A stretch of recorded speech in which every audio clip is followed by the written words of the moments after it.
Oh, boss. Ang ginagawa mo? Di ba nakikita? Ano ba yan? Nagbibilyar, tanga. Totoo ba yung ano? Yung kay Bon, boss? Kay Bon? Yung ano, na-scam si Bon ng 8 million. Oo nga, napanood ko yung vlog ni Bon. Na-scam daw siya. Totoo yun ba? Eh yung kay Sian Gasa, boss? Totoo yun, maniwala lang sila. Hindi nila kasi alam. Si Sian Gasa, madali lang niyang gumawa ng kwento. Ngayon, pinapaniwala niya yung mga tao. Maniwala lang sila. So kung paniwala sila doon, ibig sabihin, fake news yun. Siyempre ako bilang kaibigan ni Bon, alam ko lahat ng nangyari. Totoo yung na-scam si Bon ng 8 million sa engineer. Kaya nga magsasampa ng demanda eh. Well anyway boy, may iba tayo. Dito kasi ako boy para mag-enjoy muna dahil wala na ako sa videos boy. Oh? Pinalayas na ako doon. Tinakaw ko kasi Bon ng 1 million eh. May kapustahan ako ngayon eh. Sino, boss? Introducing. Anak ni Bossing. Eto na siya.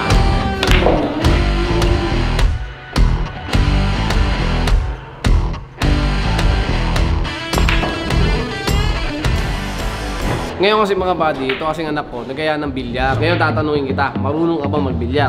Hindi mo, titignan muna natin, bago ko siya labanan, kailangan makita ko kung paano siya tumira ng bola sa bilyar. Kasi ako boy, champion ako sa BG Bilyar, wala pa nakakatalo sa akin. Baby mama. Pasok agad! Pasok agad!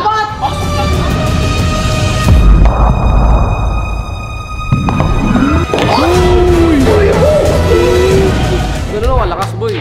Halika rito, bilyar ka muna. Ay, hindi nga ako marunong kumano. Hindi ka, sige, testing mo na. Titignan mo muna yung tumbok mo. Nak, meron kang mali. Ito yung mga kailangan mong matutunan sa bilyar. Ito yung mga 3 rules. Oh, number 1 rules, kailangan marunong kang tumumbok. Number 2, marunong kang magpasok ng bola. Number 3 rules, kailangan manalo ka. No matter what happen. Halika, tuturuan kita dito. Ang tamang pagtumbok ganito. Kunyari, ito, titirahin ko tong number 1. Kuwitan mo muna yan. Tapos, bend ng katawan. Ganyan. Eh, ba't hindi na sa pasok? Hindi ko naman pinasok eh.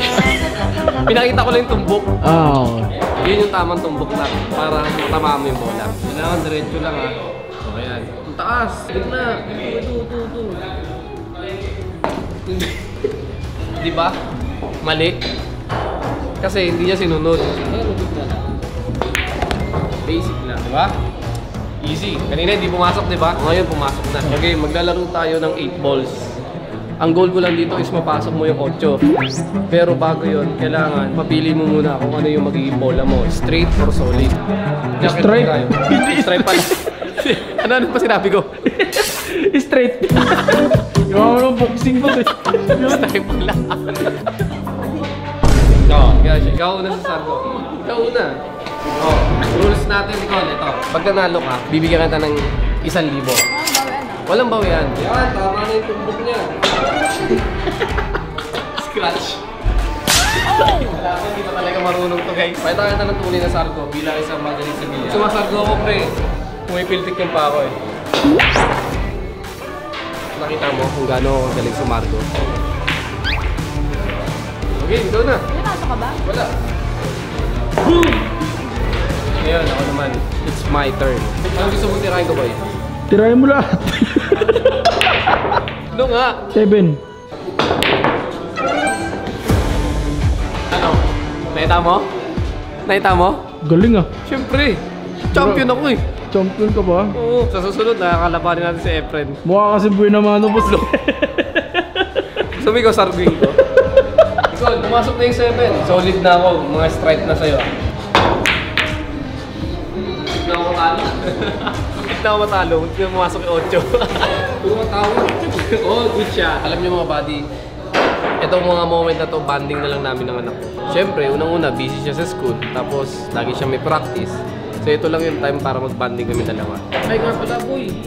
Nagtatanong sila kung bakit di ako nag-upload. Oo nga, bakit wala kang upload, boss? Gusto ko sana sabihin sa inyo yung dahilan, pero private kasi guys eh. Di ako nag-upload dahil meron lang ako mabigat na pinagdadaanan. So, by May or before end ng April, makakapag-upload na ako. Kaya abangan nyo yung mga solid na tsaka may good news din ako. Alam mo ano?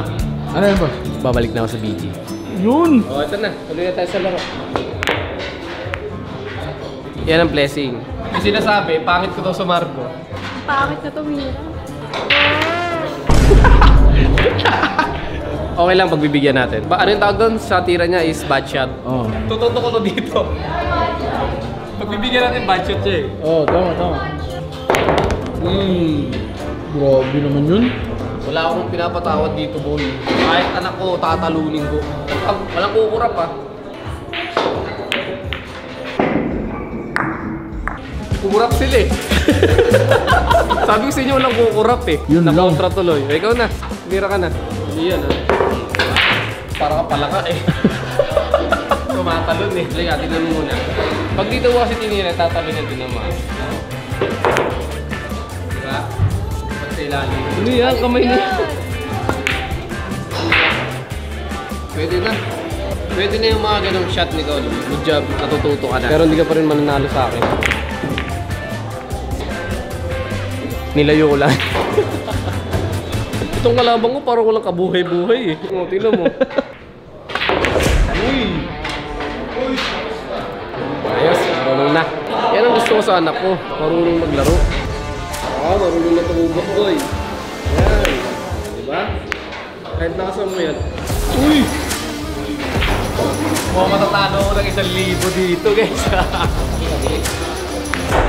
Bibigyan ko ng partida to. Pag bad shot, di ko tututok. Shit. Ano yan, boss? Masama sa pagbibilyar yan, boss.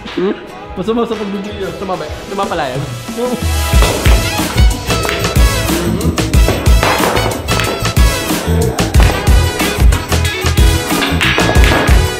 Grabe naman mga ano mo. Ano? Ito. Ulitin mo. Ulitin mo, pakit sa vlog. Yun! Very good. Husay. May take to. Bibigyan kita na ulit ng isang dublete dito. Sayang, umarang. Umasok yung sa kanya, hindi yung sa akin. Uy! Umasok! Ang galing! Dapat ginagalingan mo kasi champion yung kalaban mo. Tapusin ko na to. Okay, nanalo tayo sa ating match ni Cole. Hindi ka makakatanggap ng 1,000 kasi hindi mo ako natalo. Actually mga buddy, wala namang something dito sa video na to. Pinapakita ko lang sa inyo na kailangan ko lang mag-quality time sa mga anak ko. Ito lang muna yung lalabas kong video, no? So alam kong maraming nag-aabang sa inyo ng mga masasayang video kasama ang buong Billionaire Gang. Pero gusto ko lang muna maglaan ng oras sa pamilya ko kasi baka yun yung dahilan kung bakit ako binigyan ng malaking problema. Okay? So ganito na mga buddy. Like, comment, share, and subscribe. Kung gusto nyo pa ng mga bagong challenge kasama si Nicole, comment down below. Subscribe! Woo!